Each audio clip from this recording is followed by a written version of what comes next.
नमस्कार दोस्तों, मैं अंकुर उपाध्याय स्वागत करता हूं आप सभी का आपके अपने YouTube channel share market analysis में। शुरुआत करते हैं कुछ अच्छे वर्ड्स के साथ। बाजार में दमदार bounce back. Oh my God, अभी तो निफ्टी 24,800 पार हो रहा है भाई साहब। बाउंस बैक नहीं है, ये बाइंग बन रही है नीचे से। बहुत ही तंगड़ी तरीके से वापस आते हुए दिख रही है मार्केट में तेजी। निफ्टी की बात करूं तो 24,800 पे निफ्टी आ चुका है। 45 पॉइंट्स की तेजी देखने को मिल रही है। मिड कैप इंडेक्स हरे निशान में लौट चुका है। स्मॉल कैप इंडेक्स केवल 1/3% नीचे रह गया है। बैंक निफ्टी 1% से ज्यादा रैली कर रहा है, जो कि एक्सिस बैंक लीड कर रहा है तेजी को। आगे बात करें अगर सेंसेक्स की, तो 80 पॉइंट प्लस सेंसेक्स भी ट्रेड करता हुआ दिख रहा है आप सभी को। 1050 शेयर्स अभी पॉजिटिव हो चुके हैं। 1300 शेयर्स हालांकि अभी भी नेगेटिव हैं, लेकिन सुबह जो 10 बजे मार्केट ब्रेथ थी, जिसको देखकर थोड़ा डर लग रहा था, 24,400 24,200 की बात करी थी मैंने, वो अब काफी दूर लगने लगा है। लेकिन इस बीच में भी ना मार्केट 300 350 पॉइंट रिकवर कर गया, बट डेफिनेटली मार्केट रिकवर कर गया है। जो आपको एडिशनल लॉस हुआ था वो रिकवर कर गया है, आपका पैसा नहीं बना है। ये चीज नोटिस कीजिए आप, ठीक है। अभी बाजार दोबारा गिरेगा, वो पैसा दोबारा चला जाएगा। मार्केट में स्ट्रेंथ तब तक नहीं आएगी जब तक हम 25,200 के ऊपर नहीं निकल जाते। अब आज जो ये स्क्रीन पे नीचे से तेजी बनी है, ये बहुत इंटरेस्टिंग है। आप फ्रेश वीक में जा रहे हो, आप पहले दिन नीचे खुलकर लोगों को डराकर पोजीशन कटवाकर ऊपर आ रहे हो, यानी फ्रेश बाइंग बन रही है। अब आज शाम डेटा देखना है कि एफआईआईज क्या करके गए हैं। क्या डीआईज ने आज भर भर के खरीदा है माल, या डीआईआईज एफआईआईज की सेलिंग रुकेगी आज, ये देखना बड़ा इंटरेस्टिंग होगा। मेरे को अभी दिन के दौरान ट्रेड से ज्यादा इंटरेस्टिंग है क्लोजिंग बेसिस पे ट्रेड देखना। बहुत दमदार रिकवरी लग रही है मुझे मार्केट में।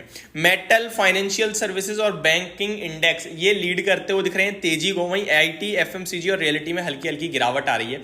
अब बढ़ते हैं दोस्तों टॉपिक की तरफ। मन्नापुरम फाइनेंस, ये कुछ उन स्टॉक्स में से जो आज क्रैश हो गए हैं, और रीजन है बड़ा।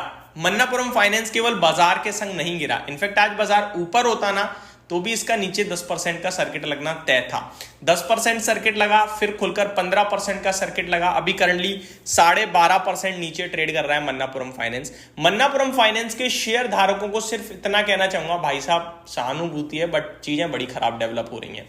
बड़ी दिक्कत का विषय बनता हुआ दिख रहा है इस गोल्ड फाइनेंस कंपनी के लिए। अब क्या हुआ है शॉर्ट और सिंपल में समझते हैं दोस्तों। आरबीआई का बड़ा कड़ा एक्शन आता हुआ दिख रहा है, और आपको याद होगा आईआईएफएल फाइनेंस, उनके गोल्ड लोन पे डिसबर्समेंट पे इमीडिएट इफेक्ट के साथ आरबीआई ने रोक लगाई थी। मैंने आपसे कहा था कि बड़ी प्रॉब्लम है, 32% का कंट्रीब्यूशन है बिजनेस में, और स्टॉक 50% तक टूटा। और टूटने के बाद मैंने आपसे कहा कि अब खरीदने का मौका है, क्योंकि एक स्पेशल ऑडिट होना है।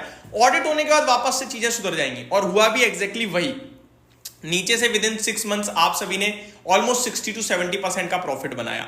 अभी क्या मन्नापुरम फाइनेंस वैसा केस है? नहीं, ये वैसा केस नहीं दिखता। उन्होंने कहा हम इसे स्पेशल ऑडिट करेंगे आईआईएफएल फाइनेंस के केस में। इस पे इन्होंने डायरेक्ट रोक लगाई है कि रेगुलेशंस को ब्रीच किया जा रहा है कुछ, और उसको लेकर कब वापस से सुनवाई होगी उसके बारे में कोई अभी फैसला नहीं है, कोई डेट नहीं है। इसीलिए ये थोड़ा डिफरेंट सिनेरियो है। इसमें आपके पास एक मतलब कोई पॉजिटिविटी की उम्मीद अभी आसपास नहीं दिख रही है। कब आएगी पता नहीं है, जब भी आएगी तब वापस रिकवरी आएगी, लेकिन अभी तो दिक्कतें बढ़ सकती हैं। अब सुनिए हुआ क्या है। Manappuram finance share crash 15% as RBI whip subsidiary Asirvad micro finance. ध्यान दीजिएगा इस नाम पे, आशीर्वाद माइक्रो फाइनेंस।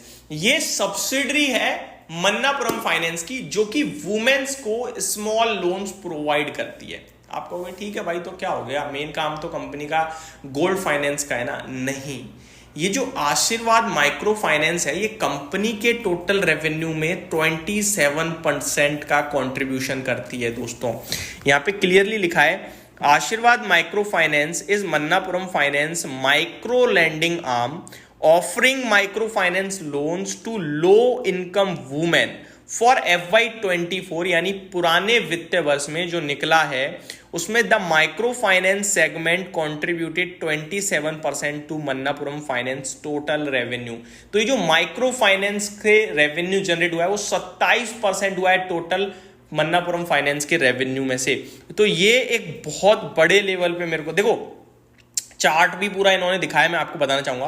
52% तो गोल्ड लोन कारोबार से आता है, माइक्रो फाइनेंस कारोबार से 27% आता है, हाउसिंग फाइनेंस से केवल 2% आता है, एमएसएमई से 10% आता है, ऑन लैंडिंग से 1%, कमर्शियल व्हीकल से करीब 6% एंड इन्वेस्टमेंट इनकम 2% है। तो सेकंड नंबर का जो सबसे बड़ा पोर्शन है वो माइक्रो फाइनेंस है और उस पे इमीडिएटली रोक लगा दी गई है। बड़ी प्रॉब्लम बनेगा कंपनी के फाइनेंशियल्स के लिए। अब इसी को देखते हुए ब्रोकरेज हाउसेस ने बड़े लेवल पे टारगेट कट कर दिए हैं दोस्तों। लोन ग्रोथ धीमी, फंडिंग कॉस्ट बढ़ेगी, लोन ग्रोथ धीमी होगी। डबल डाउनग्रेड कराया जेफरीज ने, बाय से डायरेक्ट होल्ड की रेटिंग दे दी है और 270 से टारगेट घटाकर 167 कर दिया है। लेकिन अभी इनके इस टारगेट से भी नीचे स्टॉक ट्रेड कर रहा है 155 पे। जेफरीज कह रहे हैं FY25 से 27 तक के एस्टिमेट जो है अर्निंग पर शेयर पे वो कट करें 11 से 19% के। बड़े लेवल पे अर्निंग पर शेयर कट करा है। मॉर्गन स्टैनली कह रहा है ओवरवेट की रेटिंग से इक्वल वेट की रेटिंग कर दी है, इन्होंने भी डाउनग्रेड कर दिया है। बहुत अधिक ब्याज वसूलने के मामले में एक्शन है, ये ज्यादा ब्याज ले रहे थे माइक्रो फाइनेंस में, इसलिए इन पे एक्शन लिया गया है। और 21 अक्टूबर के बाद लागू हो जाएगी रोक। ये आज आपका 18 है तो 3 दिन बाद लागू हो जाएगी, मंडे से आप शायद कह रहे हैं। तो ये रीजन है जिसकी वजह से सारी दिक्कतें होते हुए दिख रही हैं। अभी यहाँ पे मेरे को लगता है कोई राहत नहीं होगी आसपास नियर टर्म में, बट बेचने के लिए भी मैं क्या ही कहूंगा, अभी जो डाउनग्रेड कर रहे हैं उनके टारगेट के भी नीचे ट्रेड कर रहा है। टेक्निकल टर्म्स पे क्लोजिंग बेसिस पे 160 के नीचे बंद हो रहा है, 155 के तो खराब हो जाएगा थोड़ा ज्यादा, 130 तक की जगह खुलती है। बाकी वैल्यूएशन वाइज बहुत ही ज्यादा सस्ता दिखता है। लॉन्ग टर्म में वापस उछाल आएगा, बट उससे पहले 130 होगा, 120 होगा, कहां तक जाएगा पता नहीं, तो वेट करने के लिए कहूंगा। Thank you so much for watching this video, have a great day guys.